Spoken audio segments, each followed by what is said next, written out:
Hello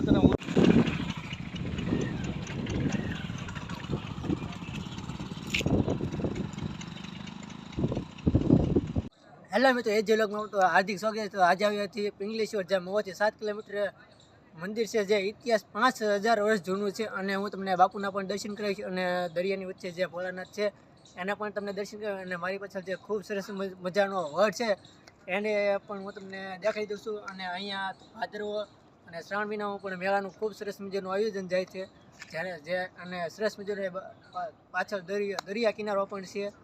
તો વિડીયોમાં like ને શેર ને સબસ્ક્રાઈબ કરવાનું ભૂલતા નહીં. અને અમારા ઇતિહાસ વિડીયો જે પ્રથમ તમારા સુધી પૂછે તો લાઈક ને શેર ને સબસ્ક્રાઈબ કરવાનું ભૂલતા નહીં. તો કોમેન્ટમાં હર હર મહાદેવ લખવાનું ભૂલતા નહીં. હર હર મહાદેવ.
ગોપાલ હતો કે નહીં, એ છૂટો થઈ ગયો.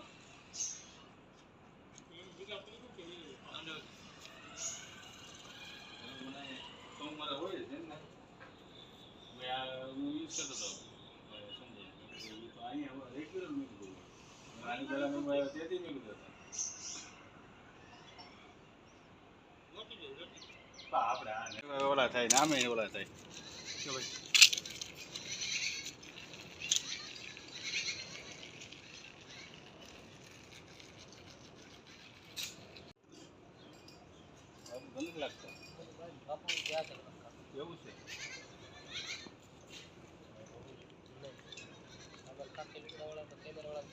તો મિત્રો તમે જોઈ શકો છો કે એક થડમાંથી બે છે. જો તમે આ શું કહેવાય, આખા પીપર છે કે પીપળો છે, અને એક પીપળો છે, અને એક જુઓ તો તમે લીમડો છે. જુઓ તમે લીમડાની ડાળખી છે, અને બંને થડ ભેગા છે. એ જુઓ તમે હાવ ઇતિહાસ છે, જે આપણે પિંગલેશ્વર કહેવાય. આવા જો મંદિર છે ભોળાનાથનું, સામે તમને દ્રશ્ય દેખાય નહીં, દરિયા કિનારે છે. તમે જો ઇતિહાસ સ્થળ છે, અને એની પાછળ તમે વડલો જો તો વિશાળ, એટલે બહુ જૂનામાં જૂનો વડલો વડ કહેવામાં આવે છે. અને અહીંયા દર વર્ષે શ્રાવણ મહિનો હોય તો અહીંયા બધો મેળો પણ ભરાય છે. ત્યારે બધી આવું બધું આમાં અલગ અલગ મેળા પણ અલગ અલગ હોય છે, અને પિતૃ કાર્ય પણ અહીંયા થાય છે. જો કે અત્યારે તો બહુ ન હોય, કારણ કે અત્યારે એટલું છે, પણ શ્રાવણ મહિનામાં વધારે હોય છે, શ્રાવણ ને ભાદરવો મહિનો. ને આ બધું જૂની ઐતિહાસિક બધા સ્થળ છે. તમે જુઓ કે કેટલો મોટો વડ છે.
તો ફાઇનલી મિત્રો જઈએ છીએ આપણે ભોળાનાથ દર્શન કરવા, કારણ કે શિવરાત્રી આવી રહી છે. તો આપણે જો તમે સરસ મજાનું અમારું ઇતિહાસનું મંદિર છે, જે કે દરિયામાં જો તમને શિવલિંગ બતાવીએ છીએ, તમને દરિયો પણ બતાવીએ. તો ચાલો આપણે ગયા છીએ પિંગલેશ્વર, તો જઈએ છીએ આપણે ભોળાનાથ દર્શન કરવા. એની પહેલાં અમે બંને એક યુટ્યુબરો આવીએ છીએ સાથે સાથે. અમારે જો કારણ કે અમે બંને એક સાથે જ હોઈએ છીએ યુટ્યુબમાં. મહાદેવ હર કેમ મજા આવી ગઈ કે નહીં આપણને? નહીં સરસ, બહુ આજનો જે આ લોકાર્પણ છે તો અત્યારે પિંગલેશ્વર મહાદેવ હું ને સંજયભાઈ સાથે છીએ. તો સંજયભાઈની ચેનલને લાઇક અને શેર કરજો, અને બને ત્યાં સુધી મિત્રોને પણ શેર કરી અને સંજયભાઈની ચેનલને પણ લાઇક કરજો. તો આ હતા અમારા મુકેશભાઈ વ્લોગ, જેમની ચેનલનું નામ છે. તો એની ચેનલમાં પણ વિડીયો આવશે જે આપણે જે પિંગલેશ્વરનો, તો એની ચેનલ લાઈક ને શેર ને સબસ્ક્રાઈબ કરવાનું ભૂલતા નહીં. તો ચાલો મિત્રો, જઈએ આપણે ભોળાનાથ દર્શન કરવા.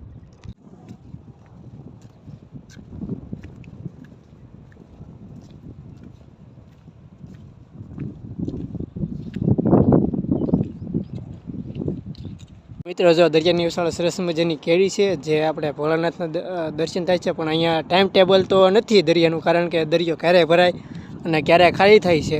તો ટાઈમ ટેબલ જાણીને અને ત્યાર પછી જ અહીંયા દર્શન કરવા આવું, કારણ કે દરિયો ભરેલો હોઈ શકે છે અને ખાલી પણ હોઈ શકે, જેથી તમને દર્શન પણ ન થઈ શકે. અને હાલ આપણે જઈએ છીએ જો ભોળાનાથના દર્શન કરવા, જે એક્ઝેક્ટ આપણે દરિયાની વસાળે છે, જ્યાં ધજા દેખાય છે ને ત્યાં આપણે ભોળાનાથના દર્શન કરવા આવ્યા છીએ.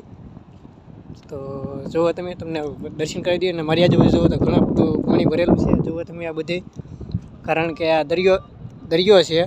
જુઓ તમે આ બધે અત્યારે ખાલી થયું છે, એના કારણે આપણે દર્શન થાય છે. કારણ કે આવો તો ભાગ્ય હોય એને દર્શન થાય છે. તો એક ફેરી અમારે આ મહુવાના પિંગલેશ્વર ગામ, ત્યાં તમારે દર્શન કરવા અવશ્ય લાભ લેજો.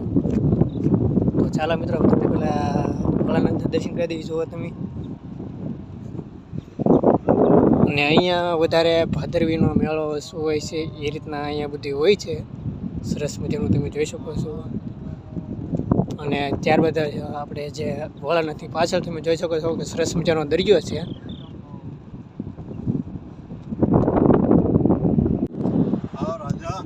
બોલો બોલો મિત્રો, અમને અમારા ગામના ભૂદેવ અને એમનું નામ અમને મળી ગયા છે. તો આપણને થોડીક શિવરાત્રી વિશે અને થોડીક માહિતી આપણને આપશે. મહાદેવની શિવરાત્રિને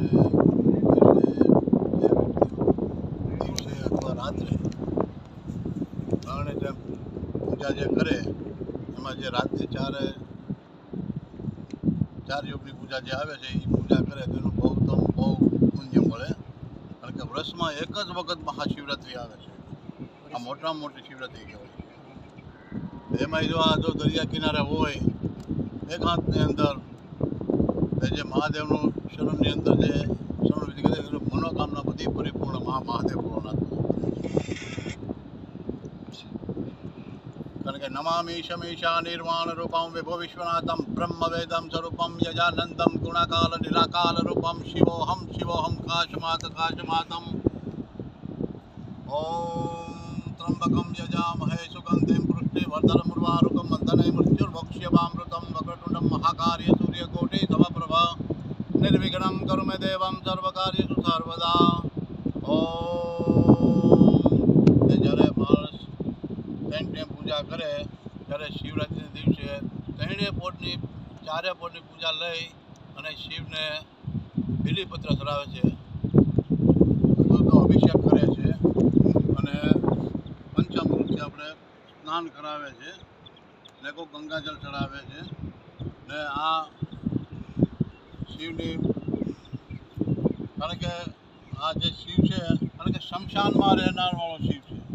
આ શિવને ખાલી ભભૂતિ લાગે ને, આંખ આપણે જે આવે ને ભભૂતિ એ લાગે તોય શિવ માની લે, અને પાણી ચડાવવું તોય શિવ આ માની લે. કારણ કે દેવનો દેવ મહાદેવ છે ભોળાનાથ. કારણ કે ઝેર પીનારો છે. આ જગતની અંદર બીજો કોઈ ઝેર પીનારો કોઈ છે નહીં. આ એક જ મહાદેવ છે ભોળાનાથ. કારણ કે શંકર ઝેર પીનારો છે, પછી મહાદેવ નામ પ્રગટ થયું છે. હર હર મહાદેવ, હર હર મહાદેવ, હર હર મહાદેવ, હર શિવમ મહાદેવ.